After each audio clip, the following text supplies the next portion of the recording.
मुझे लगता है कि अभी भी यहाँ पे भी वही, हर फील्ड की तरह यहाँ पे भी वही बात है कि जो टीचर इखलास के साथ पढ़ा रहा होगा ना, उसके पढ़ाने के अंदाज में बड़ा फ़र्क होगा। और जो सिर्फ टाइम गुजार रहा होगा ना, कि टाइम निकल जाए और तनख्वाह मिल जाए, या कुछ नहीं है करने को तो अभी टीचिंग मैं कर देती हूँ या कर लेती हूँ, या अभी शादी में कुछ टाइम बाकी है तो मैं टीचिंग कर लेती हूँ, या बंदा कह रहा है कि मुझे ना ऑस्ट्रेलिया का वीज़ा लगने वाला है, 2 साल बाकी हैं तो पहले मैं यहाँ पढ़ा लेता हूँ। आप समझ किसी की तरह इशारा कर रहे हैं।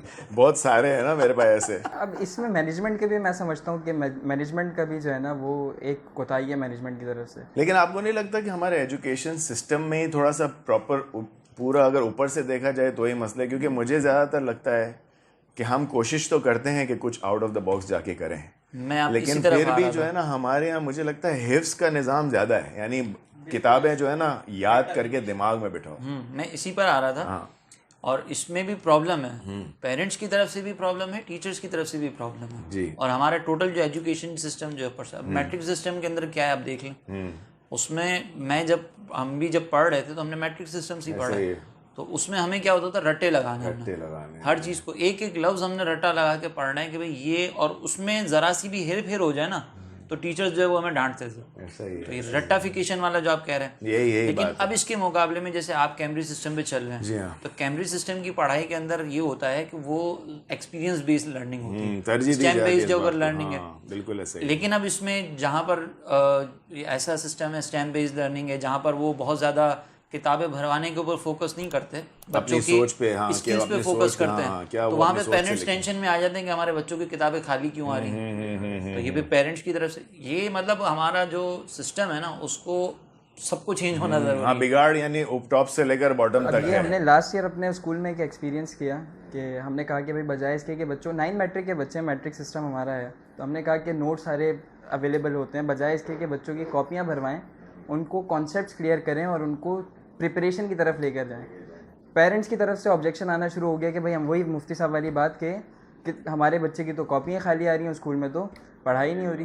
तो अब हम कॉन्सेप्ट बेस्ड स्टडी के ऊपर जाएं तो ये एतराज़ात उठ जाते हैं कि आप पढ़ा नहीं। मैं भी एक बहुत बड़ा अलम लेकर निकला था जब मैंने स्कूल खोला था ना, कि मैं ये भी कर दूंगा, मैं यूँ भी कर दूंगा, कश्मीर भी फतह कर दूंगा, सब कर दूंगा, यूँ एजुकेशन सिस्टम को यूँ चेंज कर दूंगा। लेकिन वक्तन फ़वक्तन, रफ्ता रफ्ता मैंने देखा कि हम कुछ चेंज लाना चाह रहे थे ना, तो उसमें यकीन करें 60% पेरेंट्स जो है ना वही हमारी जो है ना, आप समझे, बैरियर्स बन गए।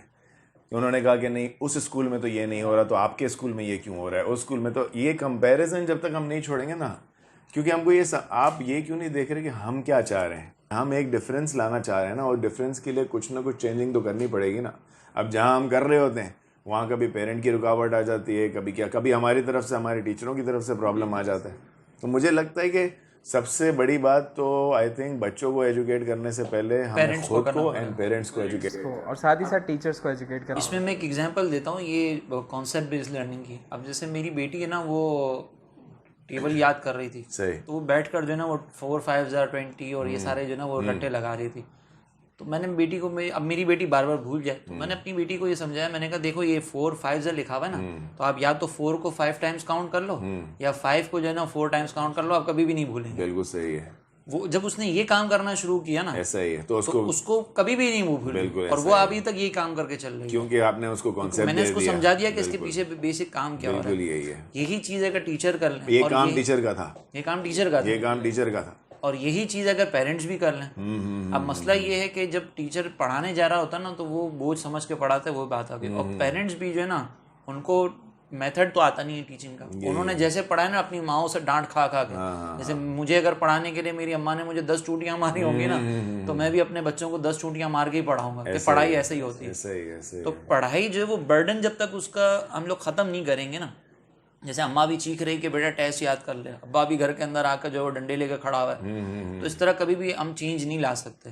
एजुकेशन, अभी मुझे एक स्कूल के बारे में मुझे पता चला था कि वो बच्चों को जो है ना वो एक्टिविटीज़ करवाते हैं ना, तो उन एक्टिविटीज़ में ये आपके यहाँ पे भी एक दफ़ा हुआ था कि बच्चों को पोस्ट ऑफिस लेकर गए थे कि किस तरीके से जो है वो हमें डाक अगर किसी को भेजनी, लेटर अगर भेजना है तो कैसे पोस्ट होता है, क्या प्रोसीजर हाँ, इसी तरीके से बैंक में लेकर गए थे कि वहाँ पे अकाउंट कैसे खुलता है, फॉर्म्स वगैरह भरवाए थे। ये है वो एजुकेशन जो इस वक्त ज़रूरत है, जो उसकी आगे लाइफ में उसको काम आएगा। बिल्कुल। अब यहाँ पर चूचू चाचा बताते हैं, तो ये प्रैक्टिकल लाइफ में बच्चे को समझ ही नहीं आता कि मैं क्या यूज़ करूँगा। यही सारी बात।